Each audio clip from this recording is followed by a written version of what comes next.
Good day, dear learners. Today, I'm back again with another hands-on experience. So we'll be looking into the making of frequency polygon and ogive. So that's this particular statistical graphical representation that we'll be looking into. In the earlier lecture, if you remember, we talked about pie chart and histogram.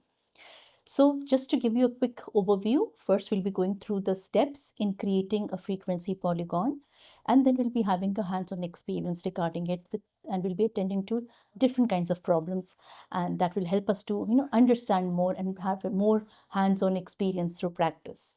Then secondly, I'll be also explaining you the steps which will be involved in creating a cumulative frequency polygon or ogive by two methods. And then we will engage in creating cumulative frequency polygon or ogive by the two methods, and also we'll be able to locate the median. How do we locate the median? And here also, with the help of Excel sheet, it will be all the more easy for you to create a frequency polygon and ogive. Okay. So let's get started. So just a quick recap on the theoretical part. You know the frequency polygon are the way of representing a continuous group data, right? And it shows the frequency of a group data. And it is a type of a frequency diagram that plots the midpoints of the class intervals. That's the key thing that you have to understand. And frequency polygons are used to display data and show the frequency distribution over the continuous scale. Now, in order to construct a frequency polygon, we need to know the value of the frequency of each group. Okay, so let's get started with how to draw and what are the steps involved. So to plot a frequency polygon, you must first find out the midpoint of each class. Now, this is simply the middle value within the range, the class limits. So once you do that, then you start drawing a horizontal axis with a suitable scale that fits the midpoint of each class. Then on the vertical axis, you draw a suitable scale that fits the frequency of each class, right? Then, of course, you add the title. You add the title and suitable axis labeling. You label it. Then you plot the frequency against the midpoints. Then you connect each point with the line segment. And there you have it. The frequency polygon is ready. So let's get started with the example number 1. Now see, this is the example that you have. The continuous frequency is also given here, right? Class interval, continuous class interval is given from 2.5, 3.5, and it is continuing till 10.5, right? Frequency is given here. The data is, the table is complete. Now, how do you draw a frequency polygon? Now, pause the video, take out your graph sheets or the plain paper on which you want to work out. Draw the axis, the horizontal axis. Try labeling the class intervals according to. So this will be your x-axis and this will be your y-axis. Now do that, plot your graph, and let's see how many of you have come up with this particular type of frequency polygon. So now you see the polygon is in front of you, and we have connected all the polygons, the points, with the line segment. Now, the thing missing here is that I want all of you to understand is that labeling is equally important. Where is the title? That you have to write down. What is it showing, right? The title, the x-axis, what is it showing? And the y-axis. This is showing the number of plants. This is the seed yields, right? So once you do that, you're good to go. So this is frequency polygon. Now the same thing for frequency curve. The procedure for drawing a frequency curve is almost the same as frequency polygon, but the points are joined by a freehand curve. So here you see the points, all you have to do is just join with the freehand curve like this. And there you're joining with the line segment. And see, this is exactly what I was telling you. Title, X and Y axis details, and also the legend is also present there. Now let's look at example number 2. Now, important thing that you have to understand just before I hit another, I talk about another example, is to not connect the first point to the last point. The frequency polygon is not an enclosed space. So once this is the correct way, never join these two endpoints. This is a total no-no. Okay. So the last point should not be joined. So this is something that you should remember while creating a frequency polygon. So frequency, it represents quantitative data. So by joining the center points of the histogram rectangle, the diagram of the figure is formed. So you can see here, this is where they join the midpoints of the histogram. So the frequency polygon is the sum of all the frequency. Now coming to example number 2. Now here, see, we have the class interval, we have the frequency. Now what do we need? Now if you notice closely, we need to create a table in which we'll be adding a column of the class marks, the midpoints. Basically, this is the midpoint. So 140 and 150 midpoint is 145, 150 to 160 it is 155, and so on. So it's the midpoint of the class interval. Now all you have to do is, this is the second example, draw the axis. On x-axis you have to plot the midpoints, and on the y-axis you plot the frequency using a suitable scale. Okay, and your summation total f is 52, right? So this is how it looks like. So you started with 135, because remember that 145 it's already 5 you have plotted here, right? But frequency polygon, we have to take the class interval prior to that, so that our the value, it reaches 0 and we can put our mark here at the x table. So this is the value before 145 would be what? 135. So you start with 135 and then you start plotting the frequency polygon, and this is how you get it. You name the axis here and here. And remember, in the textbooks, and you must have noticed that if you start from, you're using, for example, 1 centimeter gap to draw this class interval. So here there is some kind of a mark, if you notice closely. Either it will be in a form like this or in the form of this, right? What is it showcasing? It is showcasing that the table, the data that we want to show, it's starting from 135, but of course there will be lot of class midpoints till 0, but we're not showcasing it. So basically it's a breakage. It's a breakage in the x-axis, but it's still giving you a complete picture of how the polygon is supposed to look like. Okay, now coming to example number 3. Now what do we have? We have the class interval, we have the frequency, and have done the homework. I've showed you the midpoints. Now let's draw the frequency polygon. Pause the video, take out another fresh piece of paper. Now start creating a frequency polygon with the class interval, with the midpoints and the class interval and the frequency on your y-axis. Let's see how many of you got your frequency polygon correct. So here you have it. So remember, always create a prior class. So from 5 to 9, of course, the prior class will be 0 to 4, and there that the value will be 0. So here, see, we have the value 0 here, and then you start from 5 to 9, you have the value as 3, and this is where the 3 is there. So likewise, when you start marking it, then you can attach these dots with the line segment, and the frequency polygon is ready. Okay. Okay, now let's begin with example number 4. Now there's a table in front of you. Now you have to first look at the class intervals. The class interval is fairly easy, 0 to 5, 5 to 10, and so on, right? Frequency is given on the other side. Now you have to choose the correct frequency polygon from among the options that are given you. So if any table is given, and these are the 4 options that are presented in front of you.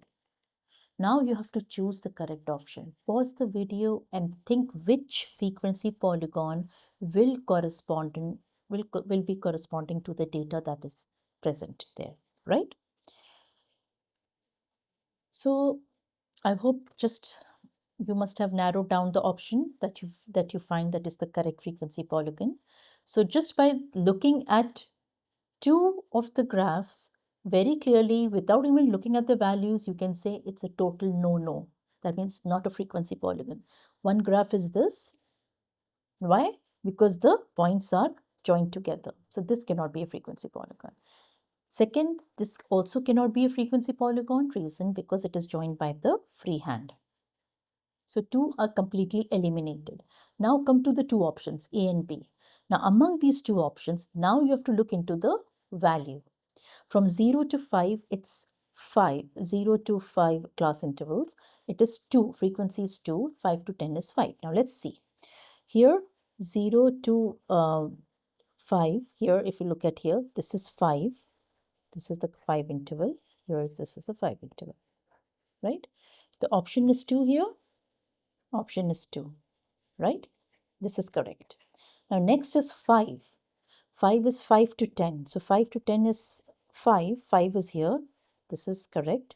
But here you see, it is still at 5 and this is at around 7.5 and 8. So, you see, the second option is incorrect. So, therefore, your correct option would be the B part. So that's how you will find out the correct frequency polygon for this particular group data. Now let's look at example number 5. Now, for example, a farmer is weighing 50 potatoes and the frequency table is shown as here. Now, what do? First, you create a class interval, right? So your class interval will be 10 to 30, 30 to 50, 50 to 70, 70 to 90, and 90 to 110. Then what do? You create the midpoints.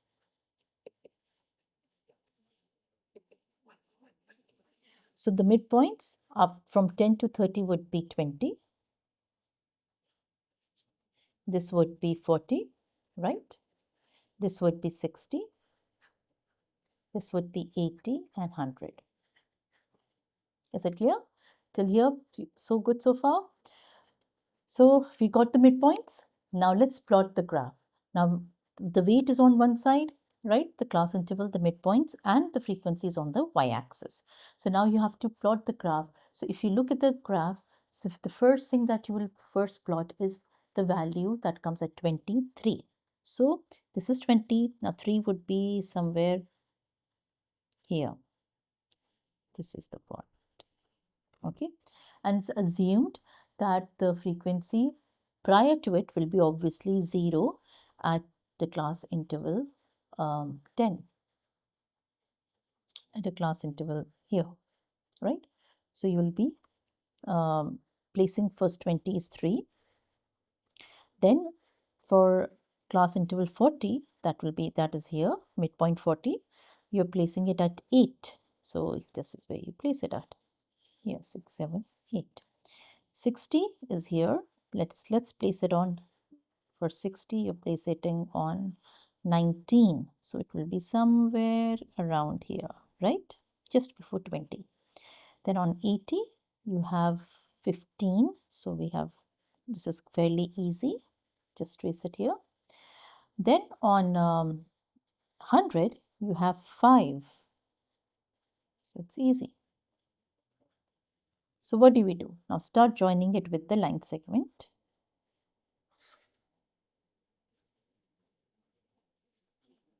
Right? So let's see how many of you got this correctly. See, this is how your frequency polygon will look like. The midpoints have been established and you have plotted the graph with the appropriate frequency just right at the appropriate place. Okay. Now let's look at the cumulative frequency graph. Now in cumulative frequency graph, you have to understand, as the word it says, is cumulative. Okay. The first you establish the cumulative frequency by adding to the previous segment. So you draw first you draw an extra class interval. So in order to have a frequency 0, this is important. So you know it's 10 to 14, 15 to 19, 20 to 25. That was the initial data how it was. So we had an extra class of 5 to 9 so that we can give a frequency 0. So 0 to 2 is 2, right?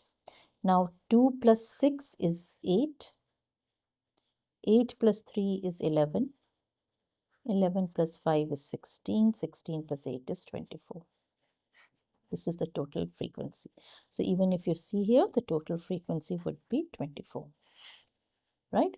Now, once you do that, by adding the frequency, all you have to do is just prepare the graph, but here you'll be using the upper limit. So your upper limit is here, because you have to make it also continuous. Your upper limit will be 34.5 because you added 0.5 here and you subtracted 0.5 here, right? Lower limit and upper limit in order to make it continuous. So by plotting this, you are able to create just at the appropriate place where we start. So we already have from 9.5, we have 0. This is the extra class that we added, right? So from 0, you created a cumulative graph. So the cumulative frequency percentage curve is also known as Ogive, right? So you can say that it is the cumulative frequency percentage graph is a form of representation of a statistical data in terms of cumulative frequencies. So this is how, first of all, you calculate this is the formula. The percentage of cumulative frequency of the class interval should be calculated with CF, cumulative frequency, into 100 divided by n, right? So first, the same data, I think this is all the same data. You create the upper limit, now you created the cumulative frequency, and then you create the percentage of cumulative frequency. Now your table is complete. The next step would be that you start creating a graph. In this, you have score of the upper limit is there, and then your cumulative frequency percentage is there. Okay. So 100% is right here, right, which is showing you around by 34.5.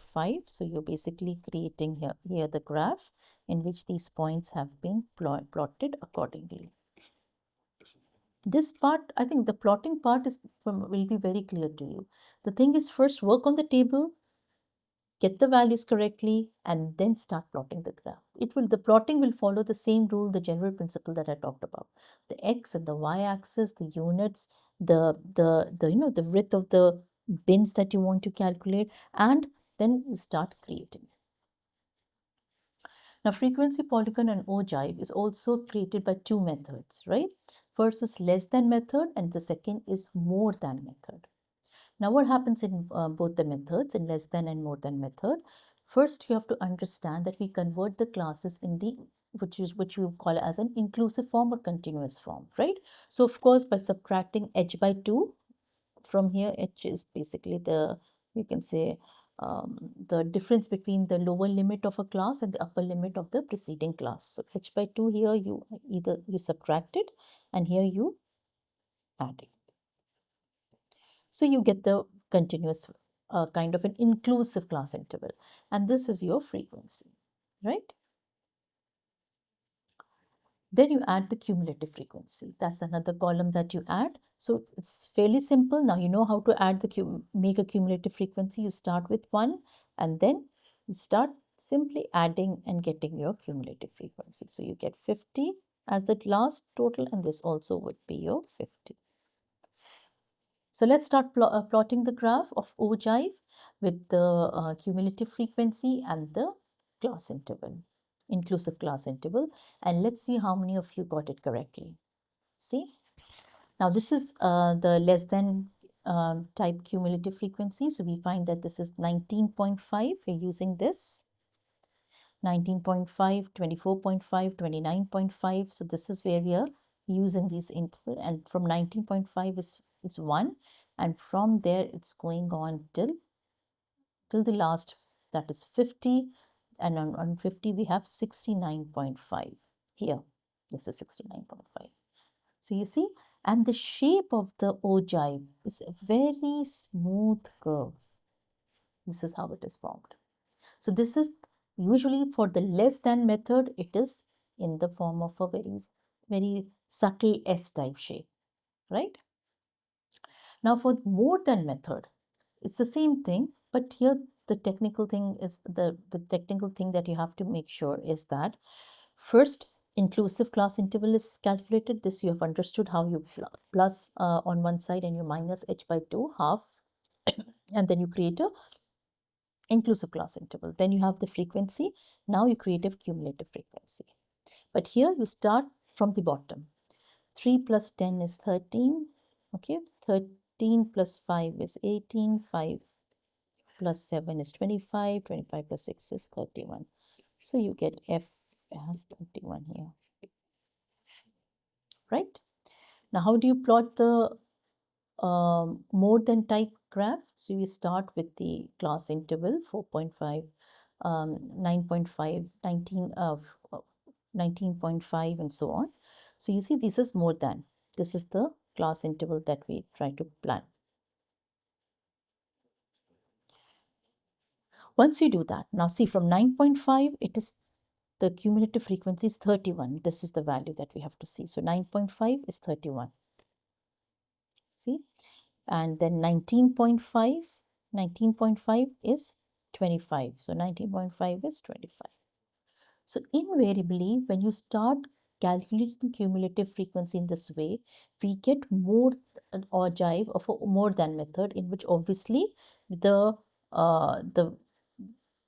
curve, the frequency polygon, will be in this particular. Of course, it will be joined by the line segment, but the shape will be coming in the form of a curve. The more the values are there, the curve will be smooth. Otherwise, through line segment, you can easily make out that it is a cumulative frequency polygon. So if you want to merge both of them, you can do that also. And it's very important. And the reason for merging is that we have to, if you want to calculate the median of the data. So all you have to do is same homework. Now on a fresh page, start again. We have the class, we have the frequency and the cumulative frequency that is added for less than and more than, right? So here we're adding 10 plus 8, right? We are using this less than type. Here now we prepare for the more than frequency, the same data, but here we're adding in the reverse order. That means we're adding 15 with 24, 40 with 6 and 46 and so on, right?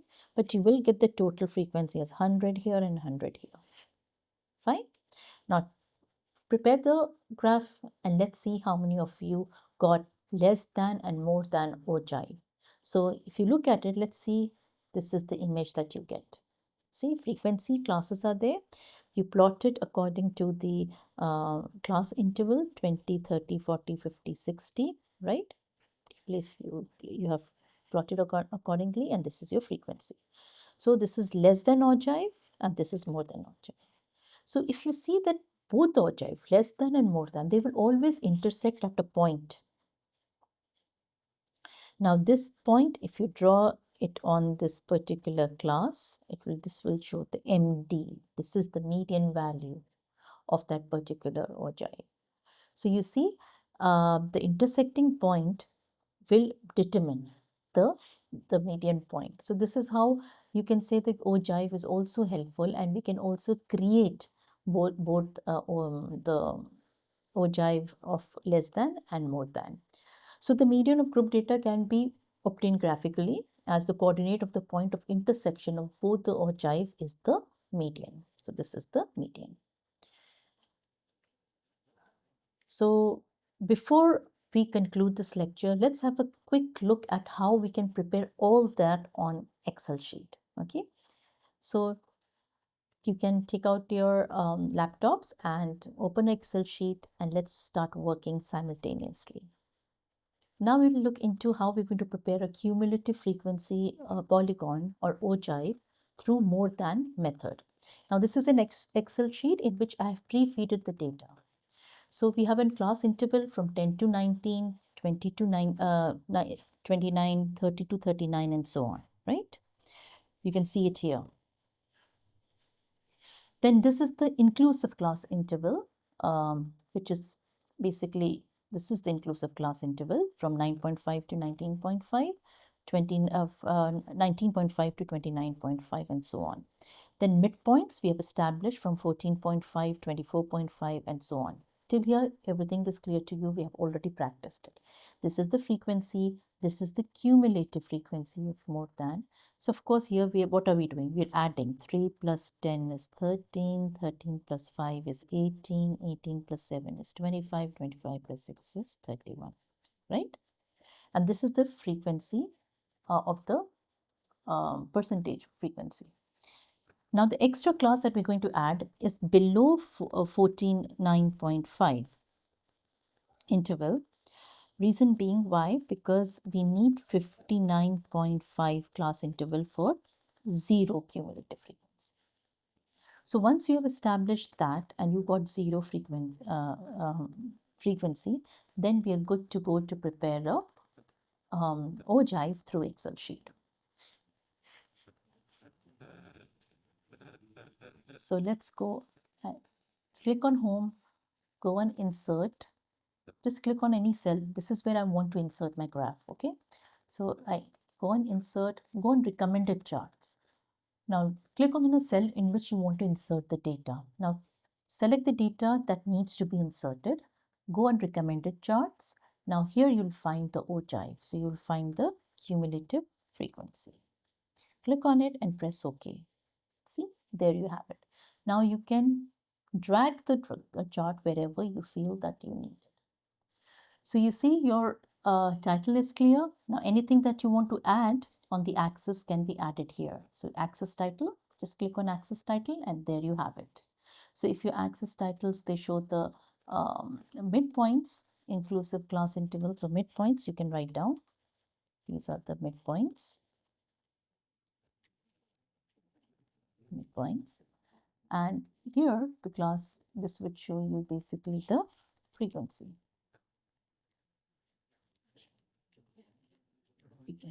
right? Once that is done, now what do we need? What we need is now the midpoints have to be clear to us, right? These are not the midpoints that we actually selected. So you click on this chart option and also you go on the horizontal axis. So there you have it. Then you click on these bars. This is axis options. Go on axis option. Now here you can click on the minimum value that you need. So for example, the minimum value that I need, the midpoint is 9.5. And if I press enter, before I press enter, just look at the graph, how this axis will change. Just as I press enter, see, it changed. So 9.5, I got the Ogive at the place 31, which is exactly correctly, right? And of course, till 59.5. This is the Ogive I got. Now, just by clicking on it, I can also be able to add labels, data labels, and here I have it. So the values are also clear to me. So you see, by this particular, it's so easy, right? All you have to do is get your tables correct, select this option from insert. I repeat again, just go and insert, and after selecting the data, go on recommended charts. Once you select the data, go on recommended charts, and there you will have the options. And once the chart is prepared, now you have to add the axis, the legend if possible, the title. If you want to change, you can change the title, add the data set, select the midpoints that you will require, to select the minimum value, and it will set up the entire data.